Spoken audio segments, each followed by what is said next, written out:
Neo Industries SA. Fleuron en Afrique de l'industrie de transformation des fèves de cacao. Solidement bâti sur 4,5 hectares au centre de l'Équateur, à l'ouest du Cameroun. Plus de 50 milliards investis, 33 000 tonnes de cacao à transformer par an, 800 emplois directs et indirects. Un joyau architectural, génie exceptionnel du savoir-faire allemand, leader mondial dans le domaine. Un projet concret. Neo Industries porte ainsi haut le label du cacao camerounais. Votre société hisse notre pays au rang des grands broyeurs mondiaux en transformant le cacao et en mettant sur le marché des produits dérivés comme la liqueur, le beurre et la poudre de cacao. Je voudrais solennellement vous assurer que le gouvernement vous apportera l'accompagnement institutionnel dont vous aurez besoin. Les impacts de ce projet sont déjà visibles ici même à Kekele, qui sera désormais compté au nombre de villes industrielles au Cameroun. Grande première en Afrique, ce chef-d'œuvre, salué par toutes les personnalités qui l'ont visité de bout en bout, est l'œuvre d'un fils de planteur, du leader actuel dans l'exportation du cacao avec produit CAM, Emmanuel Néossi, jeune et dynamique entrepreneur camerounais qui a osé, innové, qui a été inspiré et motivé par le discours à la jeunesse du président Paul Biya. Mon objectif a donc toujours été de générer des emplois et de créer de la valeur ajoutée pour notre pays. Pour garantir la pérennité de son challenge, celui d'être une référence sur le marché international, avec un cacao made by Neo Industries SA, Emmanuel Néossi n'a pas lésiné sur la compétence. Suivant les standards internationaux dans le secteur, il s'est entouré des meilleurs de la graine fraîche pour répondre aux exigences d'un marché international essentiellement concurrentiel, dans lequel Neo Industries SA entend occuper une place de choix. Un rigoureux et excellent travail est abattu en laboratoire dans la sélection de la bonne fève, celle qui répond au goût du marché mondial. Je suis Félix Depuis-Labo, le directeur d'usine, et j'ai le plaisir de vous introduire et de vous présenter notre unité de transformation.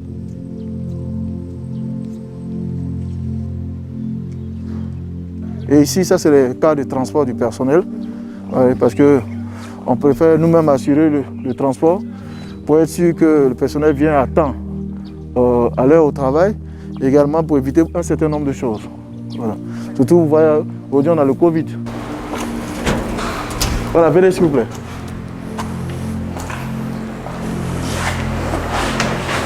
Les tests organoleptiques, c'est-à-dire le nez et puis la bouche, le palais. Voilà, le goûter. Voilà. De microbiologie.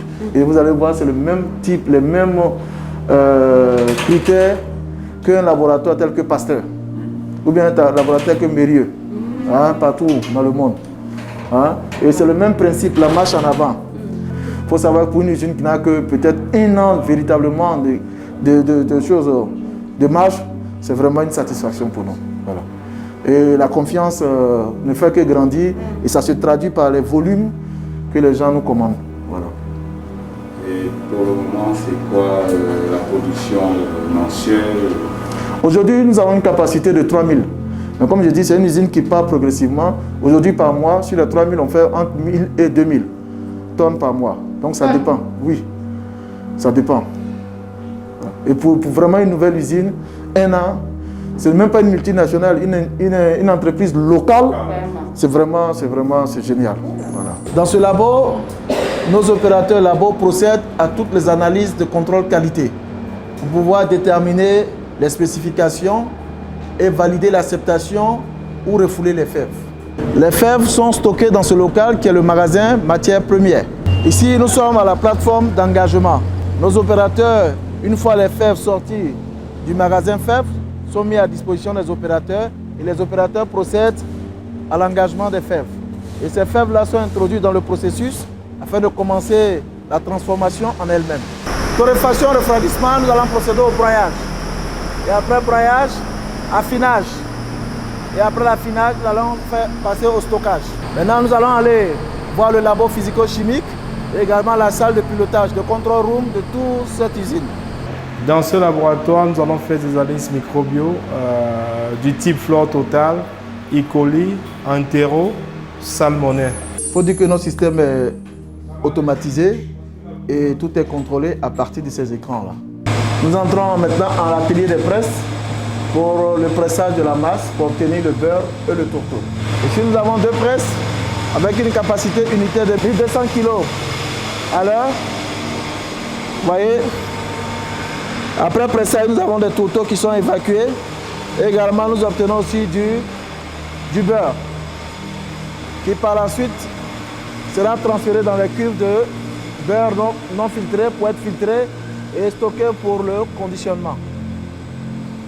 Le tourteau sera concassé, refroidi et transféré dans les trémies de conditionnement tourteau ou de broyage tourteau pour l'obtention de la poudre. Nous allons maintenant entrer à l'atelier de conditionnement de la masse, du beurre, également de la poudre et du tourteau. Suivez-moi.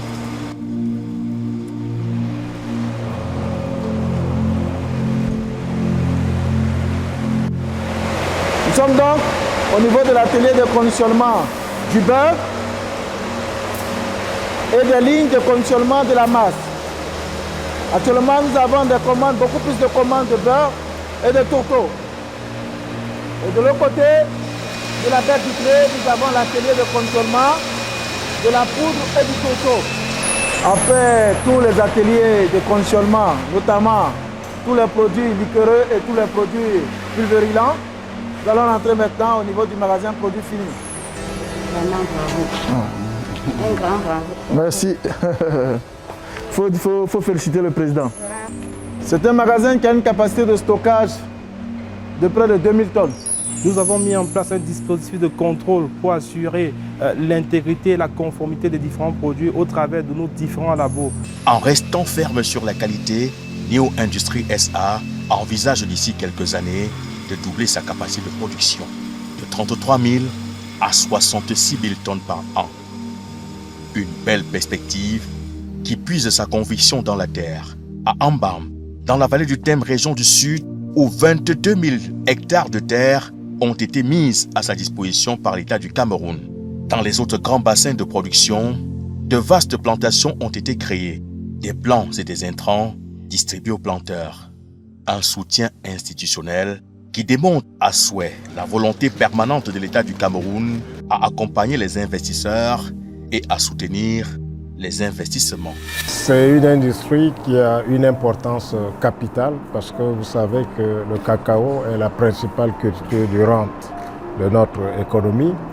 Et actuellement, le Cameroun, avec plus de 330 000 tonnes par an, se classe au 5e rang parmi les producteurs de cacao. C'est une industrie porteuse, une industrie durable, une industrie qui a de l'avenir. C'est une aubaine en termes d'accroissement de la production, mais également de remontée sensible des cours et de valorisation de notre fleuve. C'est la toute première fois de ma vie que j'assiste dans ce pays, le Cameroun, à un investissement aussi sérieux, aussi gigantesque, fait par une personne. D'un investissement issu de ce promoteur de l'ordre de 50 milliards de francs CFA. Les infrastructures d'approche, 4 km 500 de routes bitumées de son propre investissement avec l'indemnisation des populations. 13 km de lignes triphasées qu'il a financées. Et il y a la fibre optique. Je pense que c'est une grande première au monde. Tous les autres industries similaires dans la filière cacao ou café, c'est des consortiums, c'est des familles entières. Mais voir un seul homme investir à ce montant-là, il mérite d'être encouragé. Et je peux vous dire, c'est une usine fantastique. Je pense dans le groupe, on n'a pas des usines comme ça. Ce sont des usines usées, utilisées. Ici, c'est une usine neuve sur un endroit fantastique. Moi, j'ai toujours aimé de mettre des usines au milieu de nulle part et c'est extraordinaire. À rajouter beaucoup, c'est ce que Pierre lui a dit. Je suis un peu jaloux.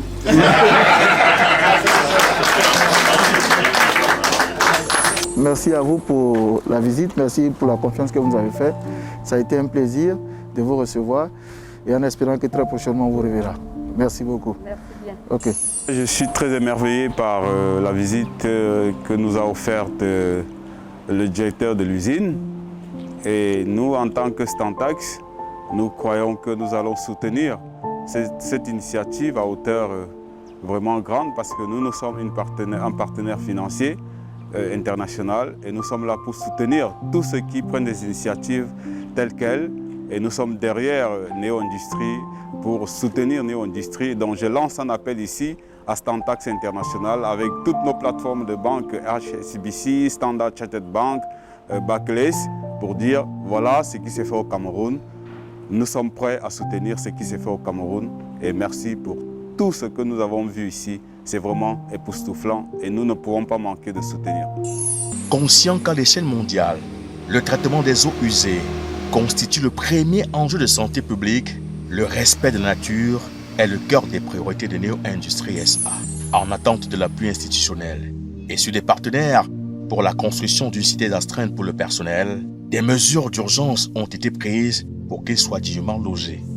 Une cantine moderne leur offre un menu divers et varié au quotidien et des minibus pour leur transport. Neo Industries, quand le Cameroun nous inspire.